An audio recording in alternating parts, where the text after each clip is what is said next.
So you just take a look like you normally would. It still looks good, and then we're comfortable.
Welcome, Governor John Bel Edwards, Governor of Louisiana.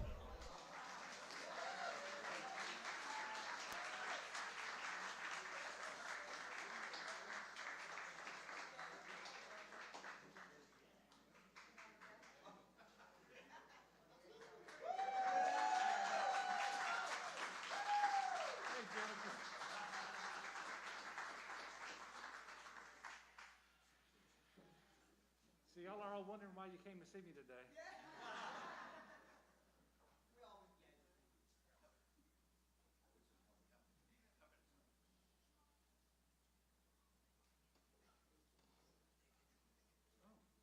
it is my turn to speak.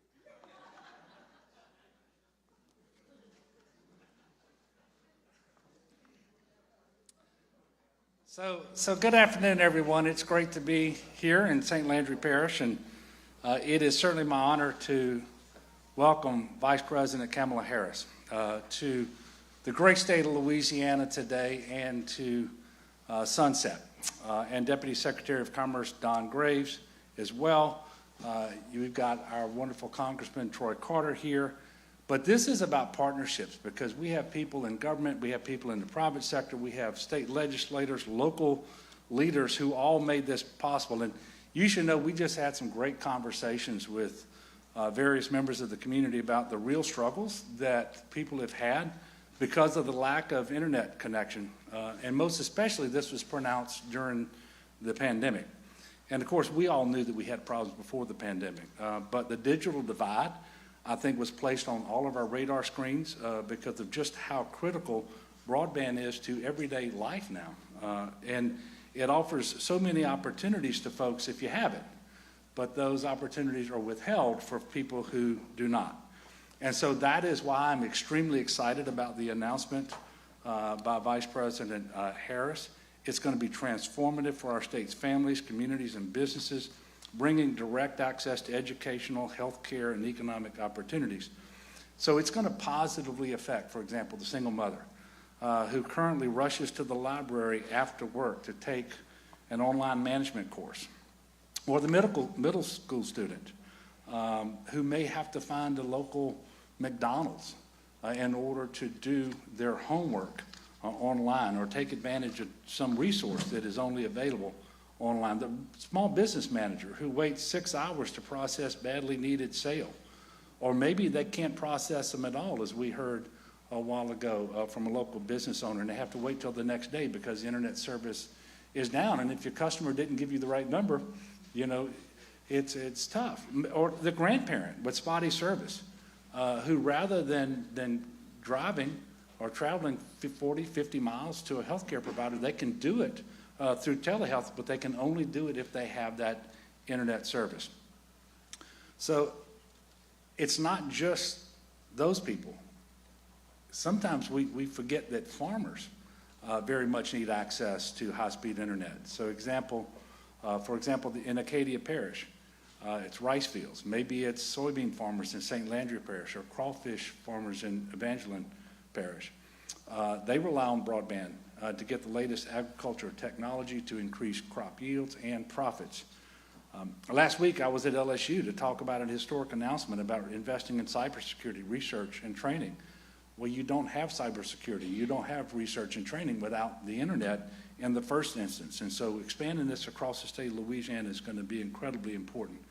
And according to the Acadiana Planning Commission, over 20,000 households and 2,200 businesses in this area lack access to broadband. We think it's 471,000 people across the state of Louisiana today who don't have access to high-speed internet. And as a result of these unserved communities, they face limited opportunities, whether it's access to healthcare, education, economic competitiveness, you name it. So these grants, made possible by a unique public-private partnership with the Acadiana Planning Commission, parish leaders, community stakeholders, internet service providers, and certainly the Biden-Harris administration, will serve to connect the unconnected, bring digital inclusion and equity to our residents, and allow our rural communities to be competitive in the 21st century. And it actually aligns with work that we started before the pandemic. We had a rural revitalization initiative. We created the Office of Connectivity within the Louisiana Governor's Office. We had the Bell Commission. We have the Gumbo Act and so forth. But we couldn't do it at scale without the funding. And that's what we're here to celebrate today, is this grant opportunity. But I want you to know the American Rescue Plan has already put $177 million into Louisiana for this effort. The Infrastructure and Investment Job Act, another $100 million already, and that's before the FCC maps later this fall, and we're going to get multiples of that. Congressman Troy Carter's here, and he's the only member of the House of Representatives from Louisiana who voted for the Infrastructure and Investment Jobs Act. And so I want to thank him very much. And I do want to thank Senator Cassidy as well for the work he did on that. So we're well on our way, and today is another big step in that direction. This announcement is evidence of what good government can do for our citizens when we work together and prioritize the needs of the American people. So thank you all, and God bless.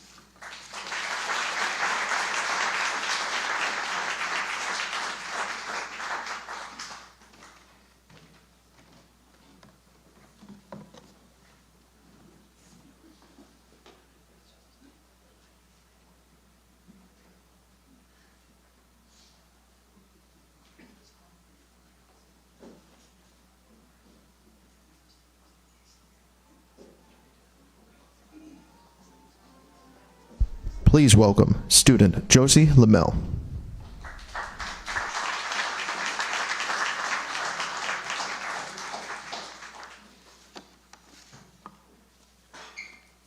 Good afternoon. On this 21st day in the month of March, I stand here representing the 13,000 amazing students of St. Landry Parish.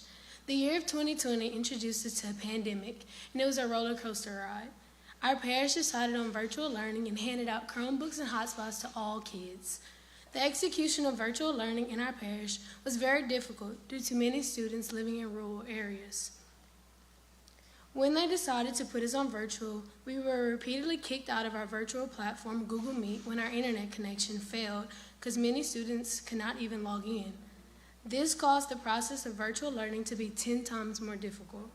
Due to the repeated connectivity problems, virtual learning failed after just 1 month. In addition, I'm also a dancer for 13 years. During the pandemic, our studio attempted to have virtual dance classes, but that also failed due to the fail of connectivity. Bringing better and affordable internet to the parish would benefit students greatly and help to ensure that all people have access to broadband capabilities. The presence of our Madam Vice President here today brings our area closer to our ultimate goal of reliable and affordable internet to all. On behalf of the students of St. Landry Parish, we thank you for this resource. Ladies and gentlemen, Madam Vice President Kamala Harris.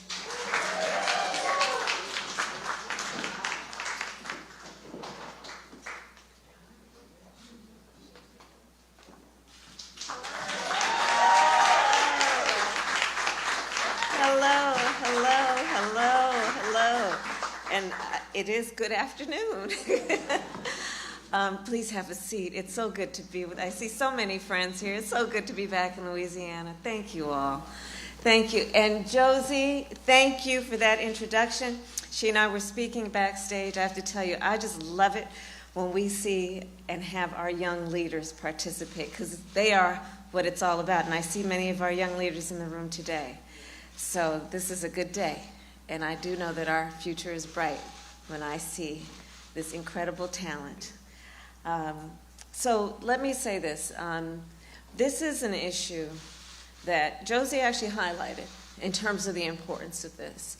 The governor and I, and we were all doing a tour of the library here, and talking about the significance of the passage of time, right? The significance of the passage of time. So when you think about it, there is great significance to the passage of time in terms of what we need to do to lay these wires, what we need to do to create these jobs. And there is such great significance to the passage of time when we think about a day in the life of our children and what that means to the future of our nation, depending on whether or not they have the resources they need to achieve their God-given talent. So today, I'm so happy to be with all of you. We are joined by the Deputy Secretary of our Department of Commerce, Don Graves, Congressman Troy Carter, both of whom traveled with me here aboard Air Force Two. I want to congratulate and thank them for their hard and good work. We are also joined, of course, by the governor. Where are you, Governor? He's here. He's here. There you are. Of course you are. Isn't that so like you? Just in the room always, but not requiring much in terms of acknowledgement. But I will tell you, Louisiana, you are very fortunate to have Governor Edwards in a role of leadership. I will tell you that. I will tell you that.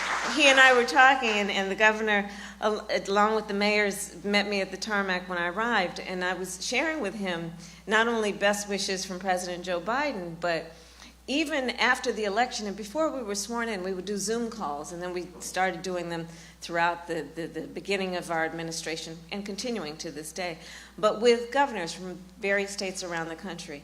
And Governor Edwards was always front and center as a leader among leaders, talking about the needs of the people of Louisiana, but also being a national voice around the needs of folks, be they in rural or urban communities, be they facing the challenges of the climate crisis, or the challenge that we have in terms of making sure that everyone has an ability to live a quality of life. That means ability to afford the cost of living. So, Governor, it's great to be with you this afternoon, and thank you. You've been a great president, a great partner to the president and me as we move forward. A great president of your state. And always fighting for the people of this district. And I also want to thank the Louisiana Congressional Delegation for warming us to the state. I was with Senator Bill Cassidy last week. I know he's unable to be here today, but I'll tell you, we were together at the White House when I swore in another native Louisiana, Shalonda Young. And so Ms. Young is now the director of the White House Office of Management and Budget and a member of the President's Cabinet. And I want to thank, in Louisiana, I want to thank Senator Cassidy for his help to secure Director Young's confirmation and his help to pass the bipartisan infrastructure law.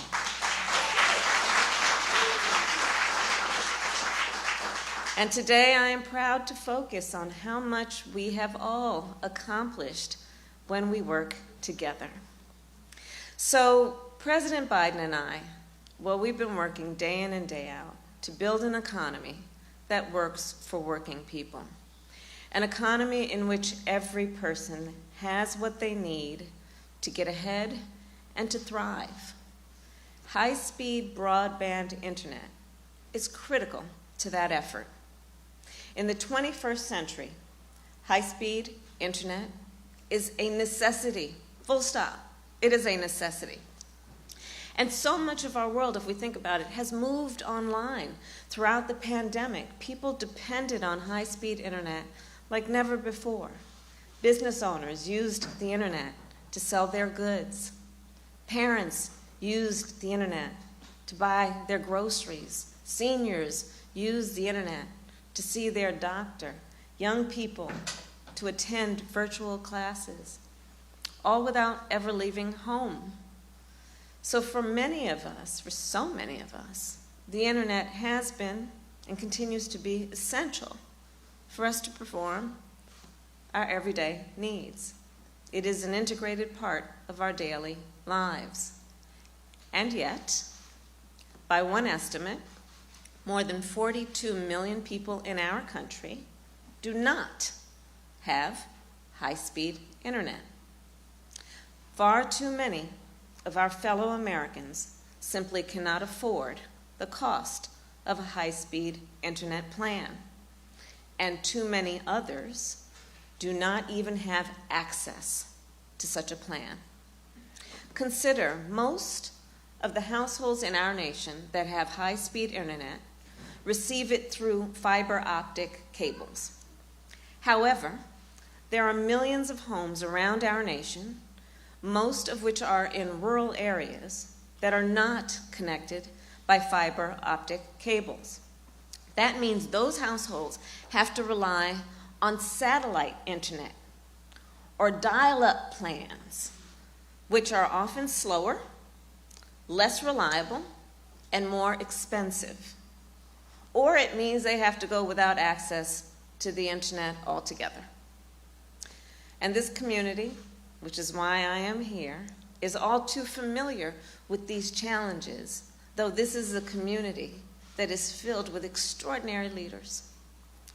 30% of the households here in St. Landry Parish do not have high-speed internet.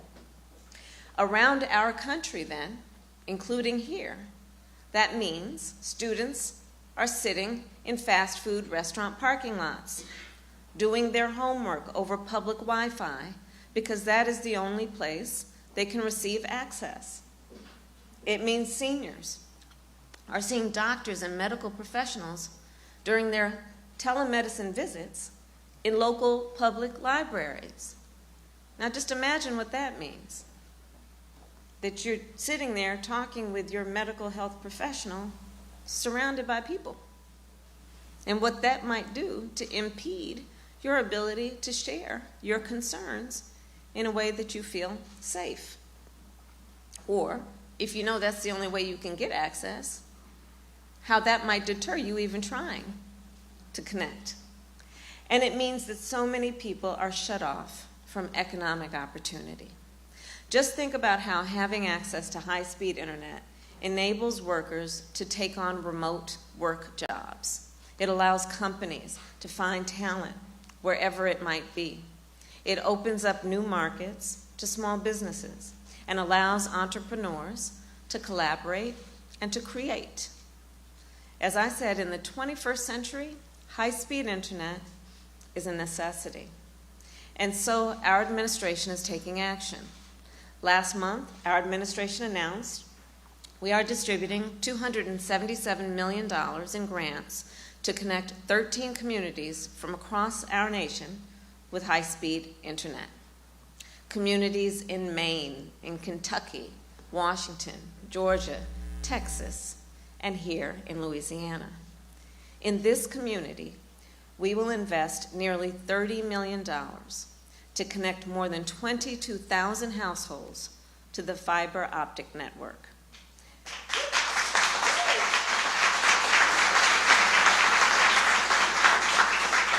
And our Commerce Department, led by Secretary Raimondo and represented here through the leadership of Deputy Secretary Graves, has done an outstanding job distributing this money to the places that need it the most. And this is just a down payment. Every household in America should be able to access and afford, I separate those 2 points, access and afford, because you need both. You need to lay down the fiber, but you also need to be able to pay for it and afford it. So these both are priorities for our administration. And that is why, through the bipartisan infrastructure law, we invested $65 billion to expand and modernize our nation's broadband infrastructure. We will lay thousands of miles of fiber optic cable and will help millions of households lower their monthly internet bill. Thanks to this law, 1 in 4 American households is eligible to receive a discount on their monthly internet bill of $30 per month, or $75 per month for those living on tribal lands. So far, with this discount, we have helped lower the cost of living for more than 10 million households, and more are signing up every day. And that is just part of the good being done by the bipartisan infrastructure law. And again, I want to thank the governor for his early conversations with us about what states like Louisiana need. For example, tomorrow, I know Louisiana may experience another severe and substantial storm.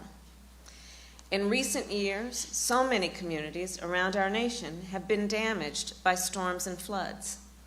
Well, our administration is committed to helping all communities to prepare for, to respond to, and to recover from extreme weather.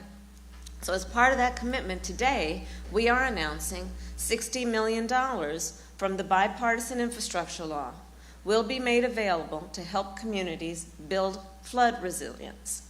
And $40 million of that funding will be spent right here in Louisiana.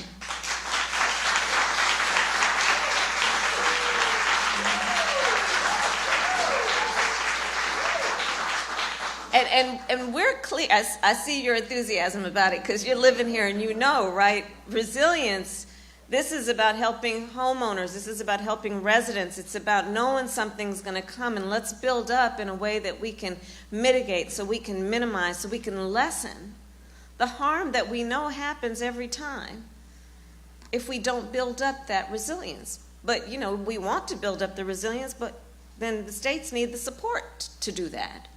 And think about it, it's not only about the resilience for the families and the individuals, it's about the jobs that we're going to create to do that work. So the investments in high-speed internet that we celebrate today, along with what we will continue to do to expand our work around things like climate resilience with the bipartisan infrastructure law, will have a transformative impact on communities across our country. On the issue of internet, think about it. When we connect families and workers, students and small business owners, patients and health professionals, including mental health professionals, with high-speed internet, we connect folks to opportunity. We connect folks with the ability to improve their lives, to fight back against feelings and actual reality of being isolated, and instead to allow people to be connected with each other and with the services that they need. And think about the opportunity then.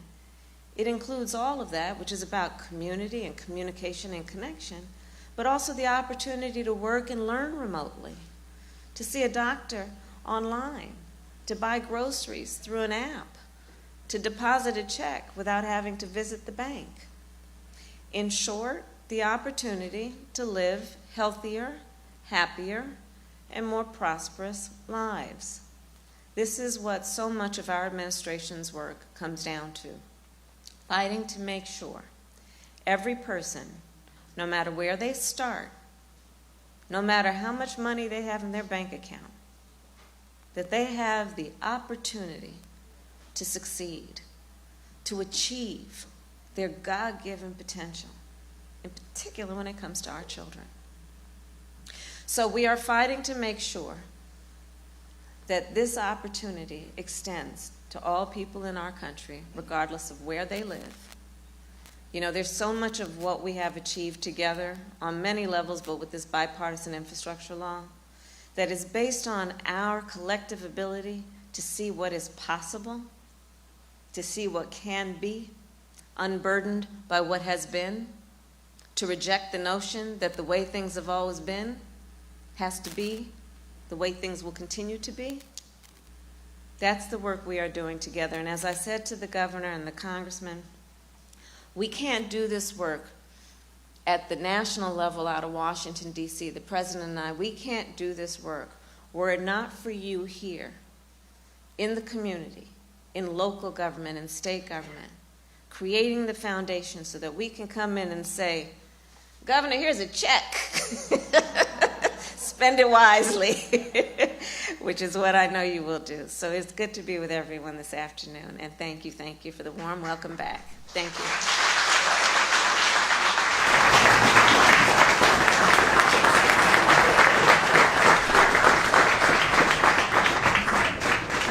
Please welcome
Partisan infrastructure law.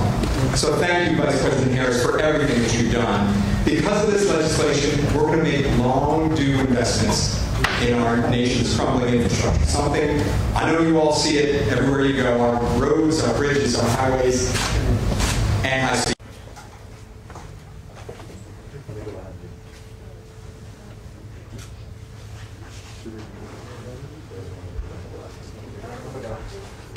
Good.